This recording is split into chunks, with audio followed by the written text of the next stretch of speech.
Hi there. Welcome once again to Shorty on the Fly. This is beginner's lesson number 7, the Vis-A-Dun. The Vis-A-Dun is a dry fly pattern created by John Barr, who also created the ubiquitous Copper John. And it is a pattern that is relatively easy to tie, and it gives us the opportunity to introduce the aspects of a dry fly that include working with a dry fly hackle and working with a wing material of some sort, and the manner in which we attach and stand that material up by using a thread dam. So it's a little bit simpler than your standard Catskill style pattern to get started, so that's what we're going to do today. So let's get her going. I'm using a standard size 12 dry fly hook. I've got the barb pinched so that it comes out of me as well as out of the fish a little bit better. And today I am using gray 6/0 Danville. You can use any gray thread that you have that's about that width. Really doesn't make that much difference. Get the thread started on in the usual fashion and then run it back to about the 50% mark on your hook. Now the original Vis-A-Dun calls for the hackle to be or the wing to be tied in at this point. I'm going to veer off course a little bit. I like my wing a little bit further forward, so I'm going to come up more to about the 60% point on the hook, and that's where I'm going to put my wing in.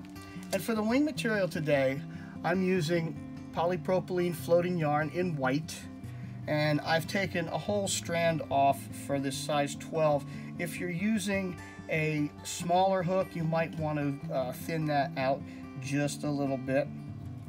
And I'm going to use the hook to measure my wing about the length of the shank of the hook, and then transfer that measurement up to where my thread is. And now using a pinch wrap, we're going to secure that to the top of the hook and then begin wrapping rearward to make sure everything is tied down really well.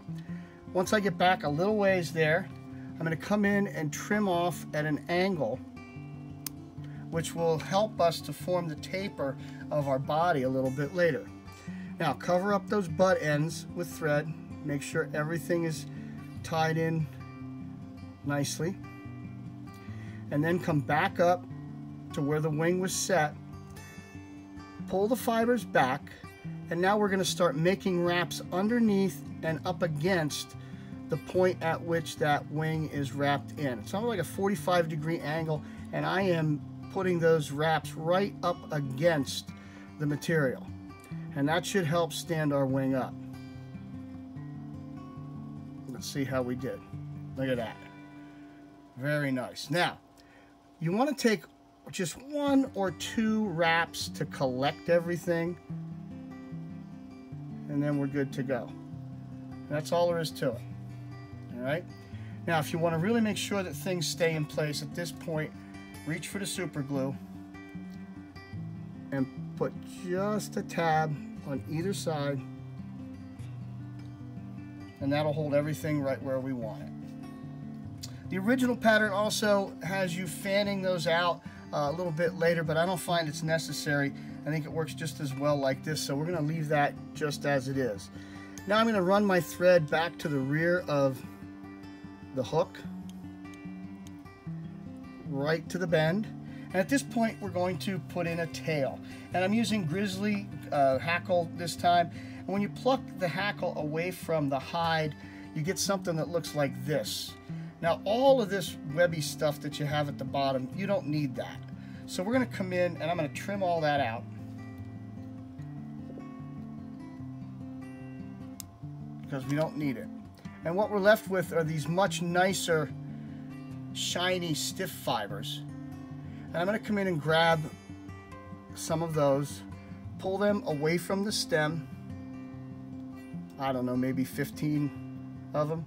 Try to keep the tips aligned and pull them right off the stem. Now we have to turn that around because it's in the wrong hand.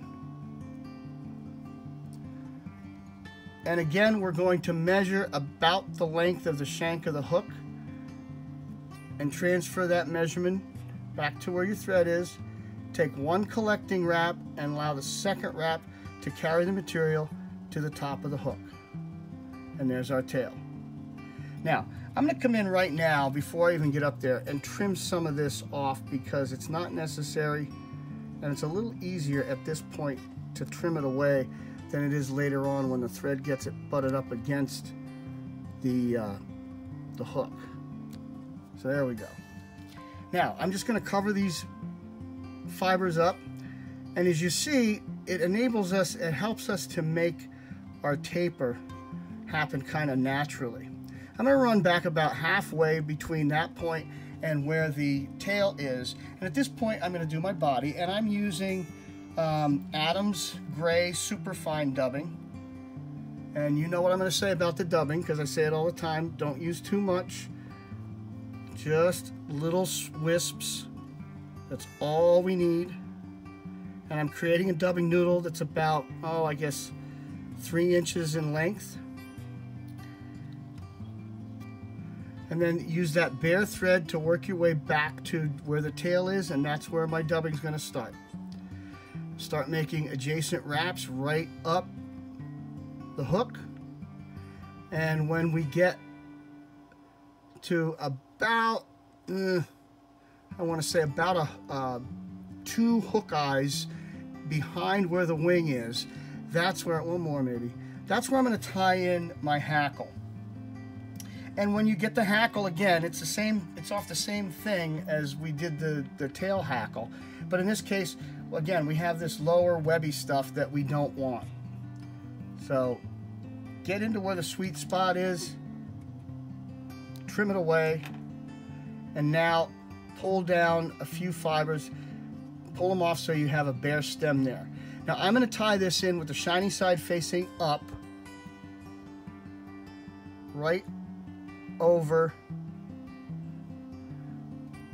the hackle, and I'm going to bring my thread in front and put just a little bit of dubbing on that to create the shape that I'm looking for. And this is not something we do on a standard dry fly, but it is something that we do on this pattern, just to create a little bit of shape and taper at the front of the hook. That's what Mr. Barr did, so that's what Mr. Shorty's doing. All right, now we're almost finished. All we have to do is wrap that hackle. I'm going to do it by hand just because I feel more comfortable and because there's not really enough room between me and the camera to do it, but if you want to use hackle pliers, be my guest. We are going to take 3 wraps behind,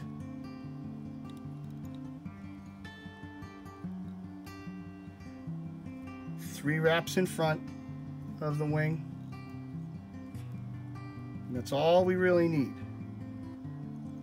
Now reach in and capture it with your thread using your left hand while holding the hackle up with your right. Come in and trim off the waist, and there we are. You did a pretty good job on that. Now all that's left, well, there's actually 2 steps left. We're going to whip finish.